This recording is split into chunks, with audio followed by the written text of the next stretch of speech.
Assalamualaikum kami ucapkan lawan buan pian nang baik budiman. Zamannya kupit jangan bahayawan, baik baranai kita berhiburan.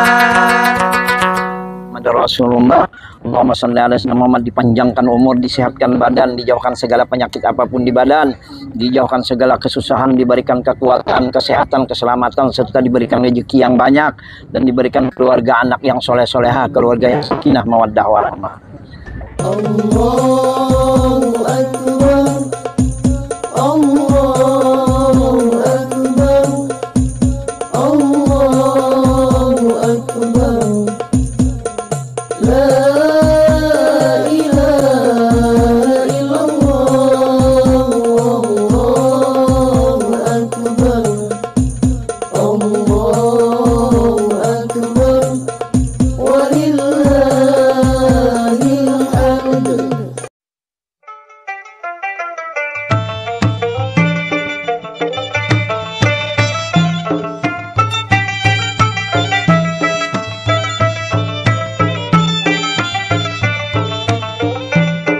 Di tepian sungai-sungai besar yang membelah hutan Kalimantan Selatan, terbentuklah satu peradaban yang kelak melahirkan identitas khas suku Banjar. Mereka bukan satu kelompok etnis yang berdiri sendiri sejak awal, melainkan hasil dari percampuran sejarah panjang, budaya, dan darah berbagai bangsa. Segalanya bermula dari penduduk asli pedalaman Kalimantan, terutama suku Dayak Maanyan dan Lawangan yang telah lama mendiami wilayah ini dengan tradisi animisme dan kehidupan agraris. Di saat yang sama, gelombang pedagang Melayu dari pesisir datang membawa barang-barang perdagangan dan juga kebudayaan. Mereka membentuk komunitas di daerah-daerah strategis seperti muara sungai dan pesisir selatan Kalimantan. Perubahan besar terjadi pada abad ke-14 ketika pengaruh kerajaan Majapahit dari Jawa mulai merambah ke Kalimantan Selatan.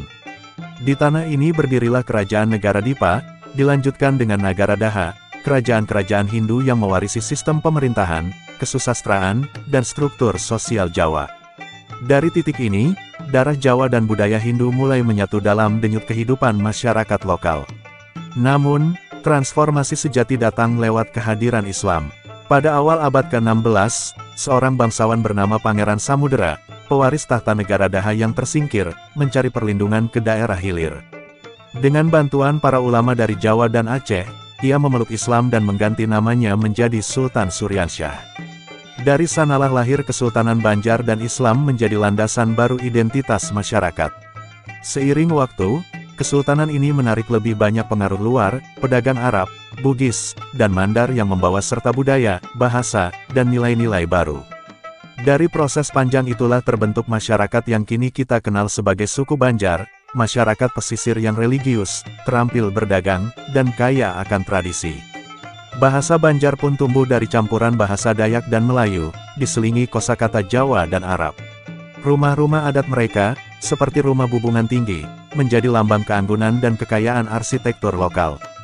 Di sisi lain, tradisi-tradisi seperti batampung tawar upacara penyambutan, dan Ba'ayun anak, ritual syukuran anak, memperlihatkan harmoni antara warisan nenek moyang dan nilai-nilai Islam. Kini, suku Banjar tidak hanya mendiami Kalimantan Selatan, tetapi juga telah menyebar ke berbagai penjuru seperti Kalimantan Tengah, Timur, bahkan hingga ke Malaysia dan Brunei. Namun, dimanapun mereka berada, satu hal tetap terpatri, semangat dagang, keluhuran adat, dan kebanggaan akan asal-usul yang berakar dalam sejarah panjang pertemuan antar bangsa. Selain tersebar di Kalimantan Selatan, populasi suku Banjar juga dapat ditemukan dalam jumlah besar di Kalimantan Tengah dan Kalimantan Timur. Di luar Kalimantan, diaspora Banjar juga menetap di beberapa daerah di Sumatera seperti Riau, Sumatera Utara, dan Jambi, serta di semenanjung Malaysia yang merupakan hasil dari gelombang migrasi orang Banjar sejak abad ke-18 ke kawasan Kepulauan Melayu. Sebagai penutur bahasa Banjar, masyarakat Banjar memiliki kekayaan dialek dan warisan budaya yang kuat. Mereka juga terikat dalam persamaan sejarah, nilai, dan tradisi yang diwariskan secara turun-temurun. Berbagai elemen kebudayaan Banjar telah diakui secara resmi oleh pemerintah Indonesia sebagai bagian dari warisan kebudayaan. Proses Islamisasi di Kalimantan menjadi salah satu penanda penting dalam perkembangan identitas suku Banjar. Mayoritas masyarakat Banjar saat ini memeluk agama Islam dan menjalani kehidupan dengan nilai-nilai serta norma Islami yang membedakan mereka dari masyarakat Dayak di pedalaman. Dalam konteks sosial dan budaya, etnis Banjar juga dikenal luas akan kemahiran mereka dalam dunia perniagaan dan perdagangan. Diaspora Banjar kini tidak hanya terbatas pada kawasan Asia Tenggara, tetapi telah tersebar ke berbagai penjuru dunia, termasuk ke Timur Tengah, terutama Arab Saudi. Masyarakat Banjar juga memiliki sejumlah nilai dan filsafat hidup yang menjadi ciri khas mereka, baik yang bersifat positif maupun negatif. Nilai-nilai ini tidak hanya mencerminkan pandangan hidup mereka, tetapi juga mengikat secara sosial dan spiritual. Di antara nilai tersebut adalah Ba-Iman, yakni keyakinan kepada Allah Subhanahu wa Ta'ala, yang menjadi fondasi utama dalam kehidupan orang Banjar. Setiap individu diajarkan rukun iman dan rukun Islam sejak kecil sebagai tanda keislaman yang sempurna. Ba-Untung, yaitu kewajiban untuk memiliki keterampilan hidup. Sejak kecil, anak-anak Banjar dilatih berbagai keahlian praktis sesuai dengan kondisi lingkungan mereka seperti menjahit, berdagang, atau membuat perahu. Batua, berarti hidup yang membawa keberkahan dan manfaat bagi orang lain. Hal ini diwujudkan dengan mengamalkan ajaran Islam secara baik, memiliki iman, ilmu, dan amal saleh. Cangkal, yaitu sikap rajin dan tekun dalam bekerja. Kegigihan ini terlihat dalam budaya merantau, orang Banjar dan semangat mereka dalam mengejar cita-cita. Namun terdapat pula karakteristik yang bersifat negatif, seperti kompetitif individual, yaitu kecenderungan orang Banjar untuk bekerja sendiri-sendiri tanpa solidaritas kolektif yang kuat, yang berimplikasi pada lemahnya posisi mereka di tingkat ekonomi politik nasional. Materialis pragmatis, terutama pada generasi muda yang cenderung memilih gaya hidup konsumtif dan mengutamakan pekerjaan formal daripada usaha mandiri. Qanaah dan pasrah, yaitu kecenderungan untuk lebih santai dan fokus pada ibadah di usia tua setelah masa muda yang penuh kerja keras. Haram menyerah, wajah sampai kaputing, semboyan yang berarti pantang menyerah dan teguh pendirian. Ungkapan ini berasal dari Pangeran Antasari dan menjadi semboyan resmi Provinsi Kalimantan Selatan. Nilai-nilai budaya Banjar juga menyentuh aspek-aspek mendalam tentang hubungan manusia dengan Tuhan, sesama manusia, diri sendiri, dan alam sekitar. Wujud konsepsi berelaan menunjukkan sikap ikhlas dan syukur sebagai bentuk ibadah kepada Allah Subhanahu wa Ta'ala. Dalam kehidupan sosial, konsep bubuhen menekankan nilai persaudaraan, bading sanakan, tolong-menolong, batu tulungan, serta kesediaan memberi dan menerima dalam kehidupan bersama. Dalam pengembangan diri, dikenal prinsip gawi manuntung, yakni menyelesaikan setiap pekerjaan dengan tuntas, serta dalas balang sardada, yang berarti berjuang hingga titik akhir. Selain itu, konsep bisa-bisa maandak awak, menunjukkan kemampuan menyesuaikan diri dengan adat dan norma masyarakat sebagai cerminan kecerdasan sosial orang Banjar. Keseluruhan nilai, bahasa, dan sistem kepercayaan tersebut menjadi fondasi dari apa yang disebut sebagai Islam Banjar, sebuah ekspresi lokal Islam yang syarat makna budaya dan identitas. Secara etimologis, istilah Banjar memiliki akar dari bahasa Maanyan, di mana komunitas Dayak menyebut kelompok yang tidak makan daging babi dan memakamkan jenazah langsung ke dalam tanah sebagai ulun hake. Ini berbeda dengan adat pemakaman Dayak Maanyan yang menganut sistem pemakaman sekunder atau ijambe. Istilah ini kemudian digunakan untuk menyebut kelompok masyarakat yang telah mengalami pengaruh luar, baik agama maupun budaya. Dengan demikian, suku Banjar sesungguhnya merupakan bagian dari rumpun besar masyarakat Dayak yang telah berasimilasi. Perlu dicatat bahwa istilah Dayak sendiri baru diperkenalkan secara luas di Kalimantan Selatan menjelang pembentukan Gereja Dayak Evangelis pada tanggal 10 April tahun 1839, sebagai upaya penyatuan berbagai komunitas lokal dalam konteks penyebaran agama Kristen. Istilah ini kemudian diperkuat dengan adanya sebutan geografis, Tanah Dayak, pada masa awal pemerintahan kolonial Hindia Belanda di abad ke-19. Sementara itu, menurut Hikayat Banjar, nama Banjar berasal dari sebuah kampung di tepi Sungai Kuin, dan oleh komunitas Dayak Ngaju, kelompok ini dikenal sebagai Oloh Masih yang identik dengan subetnis Banjar Kuala. Genealogi masyarakat Banjar menunjukkan hubungan erat dengan komunitas Dayak Bukit atau Dayak Meratus yang mendiami kawasan pegunungan Meratus. Temuan arkeologis di Geopark Meratus menunjukkan bahwa wilayah ini telah dihuni manusia sejak masa prasejarah. Dalam sejarah lokal, keberadaan masyarakat Banjar tidak terlepas dari berdirinya kerajaan-kerajaan kuno. Salah satunya adalah Kerajaan Kuripan dan Tanjung Puri yang terletak di lembah Sungai Tabalong. Kedua kerajaan ini dianggap sebagai pendahulu dari kerajaan Negara Dipa yang didirikan oleh seorang tokoh bernama Ampu Jatmaka. Negara Dipa kemudian menjadi cikal bakal dinasti Raja-Raja Banjar yang mendapat pengaruh budaya Jawa.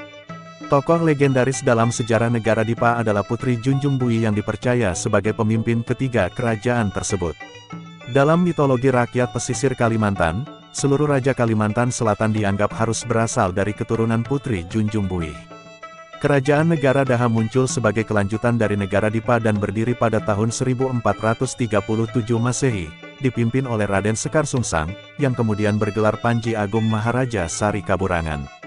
Pusat pemerintahannya berada di Muara Hulak dengan pelabuhan di Muara Bahan. Wilayah kekuasaan Negara Daha meliputi Sewa Agung, Bunyat, Karasikan, Balitung Lawai, dan Kota Waringin. Transformasi penting terjadi pada tahun 1526 Masehi ketika Kesultanan Demak dari Jawa mendukung berdirinya Kerajaan Banjar sebagai kerajaan Islam.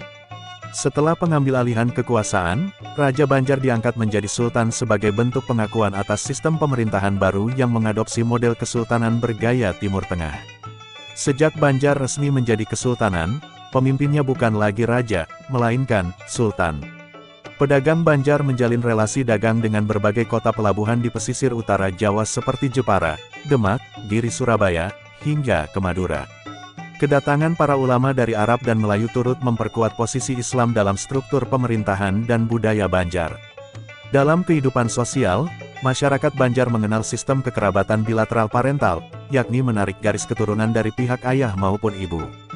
Pusat sistem ini berpangkal pada individu yang disebut ulun. Istilah kekerabatan yang digunakan sangat khas dan mencerminkan struktur sosial yang kuat. Saudara kandung tertua disebut julat, disusul oleh gulu tuha, dan angah. Paman atau bibi muda disebut pakacil dan makacil, sedangkan yang paling muda disebut busu. Untuk memanggil saudara kakek dan nenek digunakan istilah yang sama. Selain itu, dikenal pula istilah seperti minantu, suami atau istri dari anak pawarangan, orang tua dari minantu, mintuha, orang tua dari suami atau istri, mintuha lambung, saudara dari mintuha. Dalam percakapan, istilah ikam dan aku digunakan untuk orang sebaya, sementara pian dan ulun digunakan untuk menyatakan rasa hormat kepada yang lebih tua. Istilah Islam Banjar mengacu pada proses historis inkulturasi Islam yang berlangsung secara terus-menerus di tanah Banjar. Islam tidak hadir sebagai entitas asing, melainkan menyatu dalam kehidupan masyarakat Banjar, membentuk ekspresi religius yang khas dan kontekstual. Dalam pengertian yang lebih luas, Islam Banjar juga dapat dipahami sebagai Islam di tanah Banjar, Islam menurut pemahaman dan pengalaman masyarakat Banjar, serta Islam yang melekat erat dalam masyarakat dan budaya mereka dengan penekanan-penekanan tertentu yang membedakan antara satu istilah dengan lainnya. Ciri utama dari Islam Banjar terletak pada karakteristik khasnya yang terbentuk dari perpaduan tiga sistem kepercayaan, Islam, kepercayaan bubuhen komunitas dan kepercayaan lingkungan.